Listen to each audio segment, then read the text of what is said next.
అలాంటి సహృదయత ఎన్నేళ్ళు చేసినా రాకపోతే అహంకారం పెరిగిపోయి నా అంతటి వాడిని నేనన్న అహంభావం వచ్చేస్తే నాకన్నీ తెలుసన్న అహంకారం మీలో వచ్చేస్తే మీరు ఎన్నేళ్ళు చేసినా ఎంత గొప్ప పేర్లు మీరు పెట్టుకున్నా మీ వల్ల ఏ ప్రయోజనం లోకానికి ఉండదు. సరస్వతీ కటాక్షం మీకు ఉండడం గొప్పతనం కాదండి. మీరు వినయంతో ఎదుట వాళ్ళ యొక్క సంస్కారాన్ని చూసి నమస్కరించగలగాలి. ఎదుట వాళ్ళ గొప్పతనం మీరు ఒప్పుకున్న రోజునే మీరు నిజమైన గొప్పవారు అవుతారు. మీరు ఎవరైనా సరే, ఎంత గొప్పవారైనా సరే, మీకు కితాబులు ఇచ్చుకుని మీరు ఏదో పోగు చేసుకుని నేను ఇంత గొప్పవాళ్ళని పొంగిపోవడం కాదండి. నేను పరిపూర్ణానంద స్వామి శిష్యుణ్ణి, నేను ఎక్కడో ఎన్ని చోట్ల చెప్పాను, నేను అక్కడికి వెళ్ళాను, నేను కాశీ వెళ్ళాను, నేను అరుణాచలం వెళితే అందరూ ఇలా ఇవన్నీ కాదు. నీకు ఈ పరివర్తన వచ్చిందా? నువ్వు ఎదుటి వాళ్ళ యొక్క భగవతత్వాన్ని చూసి చెయ్యెత్తి నమస్కారం చేయగలుగుతున్నావా? నీలో ఈ సంస్కారం ఉందా లేదా? నువ్వు ఎంత గొప్పవాడమైనా కానీ. నేను ఒకసారండి పరిపూర్ణానంద స్వామిని, నాదు గురుజీ గారిని ఇద్దరిని ఒక సభ మీద కూర్చోబెట్టాలని రామాయణం చేసినప్పుడు అనుమతి తీసుకొచ్చాను. సన్యాసికి గృహస్థు నమస్కారం చేయాలి, కానీ పరిపూర్ణానంద స్వామి వయస్సు చిన్నది, త్రినాథ గురుజీ గారు పెద్ద. కానీ అంత దూరం నుంచి ఇలా వినయంగా ఇలా వచ్చి నమస్కారం చేసి 300 భాగవత జ్ఞాన యజ్ఞాన్ని నడిపించమని, పరిపూర్ణానంద స్వామి వయస్సులో చిన్నవాడైనా సన్యాసి కాబట్టి ఆ కాషాయానికి విలువిచ్చి ఆ సంస్కారం ఆయనకి తెలుసు కాబట్టి ప్రణిపాతం త్రినాథ గురూజీ గారు పరిపూర్ణానంద స్వామికి చేసి సభాధ్యక్షత వహింపజేసి 300 భాగవత జ్ఞాన యజ్ఞానికి ఆయన రప్పించారు. ఆయన వచ్చారు కాబట్టి వాళ్ళ శేఖర్ గారి స్థాయిలో ఉన్నారు. ఆ వాళ్ళ త్రినాథ గురూజీ గారు పరిపూర్ణానంద స్వామిని తీసుకురాకపోతే ఇవాళ శేఖర్ గారు ఈ స్థానంలో లేరు, ఈ స్థాయిలో ఉండరు. మీకు అర్థమవుతుందా? ఇది మీరు ఒప్పుకోగలగాలి తప్ప నేను ప్రసంగాలు చాలా బాగా చెప్తానండి, చాకండి కోటేశ్వరరావు గారు అంటున్నారండి, నన్ను కోటేశ్వరరావు గారే నన్ను మెచ్చుకున్నారండి అని నువ్వు పొంగిపోయి నువ్వు హఠం చేస్తూ కూర్చుంటే ఇక నీకు ఏం సత్సంగం అర్థమైనట్టు ఉంది? మీకు ఎన్ని పురాణాలు చెప్తే ప్రయోజనం ఏముందండి? అహంకారం ఏ రోజున మీకు పొడసోపిందో ఆ రోజున ఈ సత్సంగం అంతా పోయినట్టే. పరమ వినయంతో ఉండాలి మనిషి, తెలుసా? ఎన్ని తెలియనివ్వండి, ఎంత జ్ఞానం ఉండనివ్వండి, ఆ వినయంతో ఎవరిలా నమస్కారం చేయగలుగుతున్నారో, ఆ సంస్కృతి సంస్కారాన్ని ఎవరు పట్టుకున్నారో వాళ్ళే నిజమైన అధినేతలు, వాళ్ళే నిజంగా నడిపించగలిగినటువంటి వాళ్ళు. అందుకే ఉత్తమమైన సత్సంగం అని మహేంద్రవాడిని మెచ్చుకున్నారు వీర్రాఘవరెడ్డి గారు. ఆయన హృదయం అలాంటిదో చూడండి.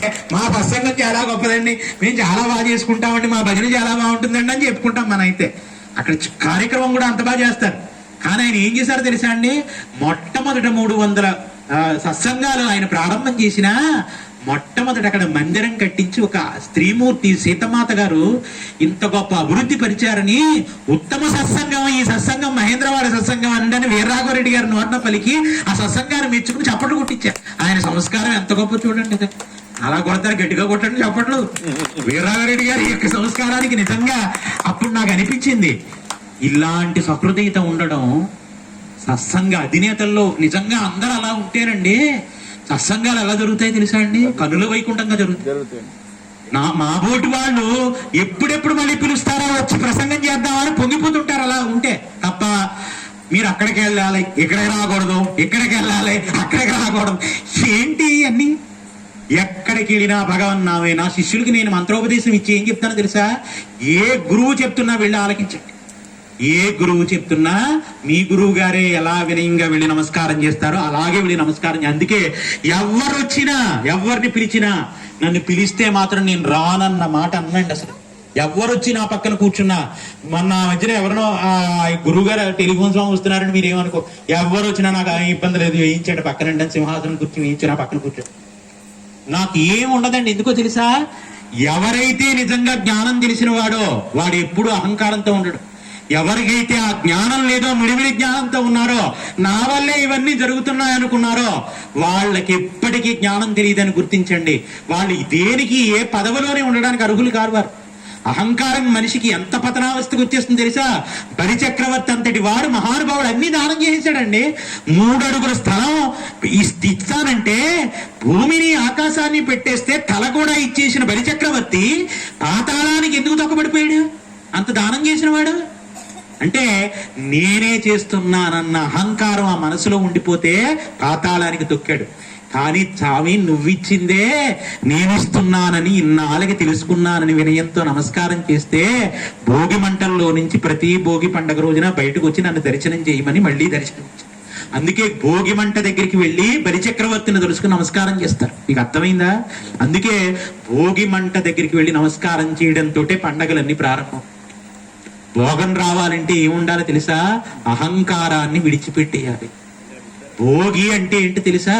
అహంకార పరిత్యాగం చేసి ఇది నాది కాదు, సంపాదించింది అంతా కీర్తైనా ఐశ్వర్యమైనా భగవంతుడిదే అని ఒప్పుకుని బలిచక్రవర్తి వచ్చినట్టు తండ్రి మా అహంకారాన్ని బూడిది చేసేసి మాకు జ్ఞానాన్ని ప్రసాదించి భోగాన్ని అనుగ్రహించమని బలిచక్రవర్తి దగ్గరికి భోగి మంటల్లో నుంచి బయటకు వస్తాడు. అందుకని ఆయనకి నమస్కారం చేస్తారు. ఆ అహంకార పరిత్యాగం చేయడం. అందుకే వెంకటేశ్వర స్వామి వారికి శ్లోకం ఏం చదువుతారు తెలుసా? అజ్ఞానినా మయా దోషాన్ శేషాం విహితాందరే సమక్షత్వం సమక్షత్వం శేషశైలశిఖామణి. తండ్రి ఎన్ని కలుగుతున్నా, ఏ ఐశ్వర్యాలు కలుగుతున్నా నీ పాదార విందాల మీద మాత్రం ఎడతెగని భక్తిని నాకు ఎప్పుడూ కృప చేయి. నేను మళ్ళీ కోటీశ్వరుడుగా పుట్టాలను, మళ్ళీ మానవ జన్మ కావాలను, మళ్ళీ ఫలానా చోట పుట్టాలను కోరుకోను. ఏం కోరుకుంటున్నాను తెలుసా?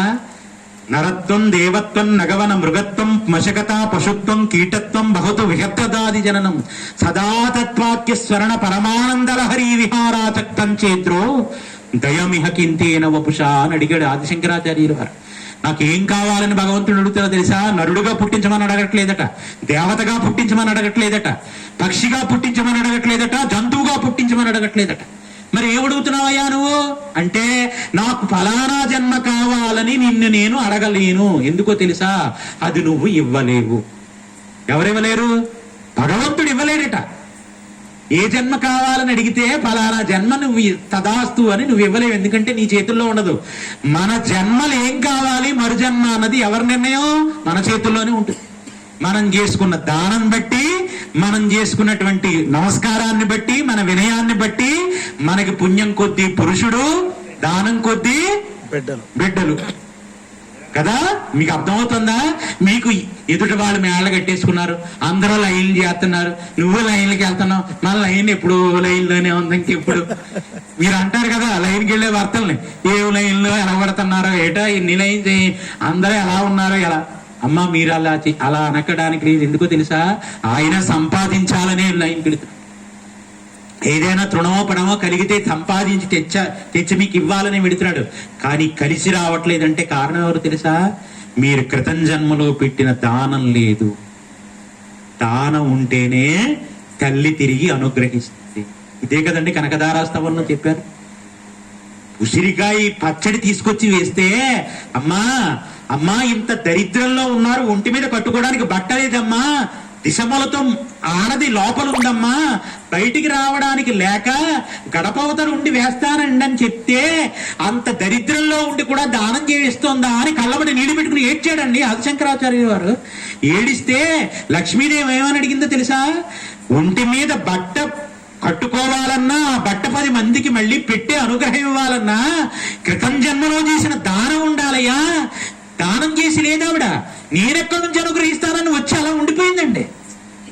లక్ష్మీదేవి వచ్చి గుమ్మం ముందు ఉండగలిగిందే తప్ప బట్ట ఇవ్వలేకపోయింది. ఇవ్వలేకపోతే శంకరాచార్యులు వారు ఏమన్నారు తెలుసా? ఇంత చిన్న ఉసిరికాయ ఎక్కి ఇచ్చింది కదమ్మా, ఈ పుణ్యాన్ని అక్షయం చేసి నాకిచ్చింది కాబట్టి నేను జన్మాంతరంలో చేసుకున్న మహాపుణ్యాలన్నీ ఆవిడకి దానాదత్తం చేసేస్తున్నాను.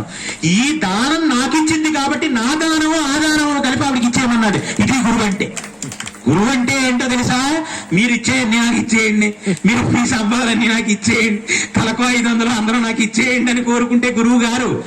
అమ్మ నా పుణ్యాన్ని, నేను చేసిన తపస్సుని, నేను చేసినటువంటి నమస్కారాలని అన్నింటినీ నా శిష్యులకు నేను అనుగ్రహిస్తున్నానని కారుమబ్బు అంతా వచ్చి మొత్తం తనలో ఉండేటువంటి అంత సముద్ర జలాల్ని వర్ష రూపంలో వచ్చి వర్షించేసినట్టు గురువు తను నేర్చుకున్న జ్ఞానాన్నంతటినీ శిష్యులు 10 మంది కనపడగానే తనకు అన్ని ఆలోచనలతోటి పరిపుష్టం ఆనందం పొందేసి లోపల ఉన్న జ్ఞానాన్నంతటినీ వర్షం బిందువులు ఒక్కటి కూడా ఉంచుకొని కారు మబ్బులా మీ మీద కురిపించేసి మిమ్మల్ని భక్తి తత్వంతో తడిపేసి వెళ్ళిపోతున్నాడే మహానుభావుడు.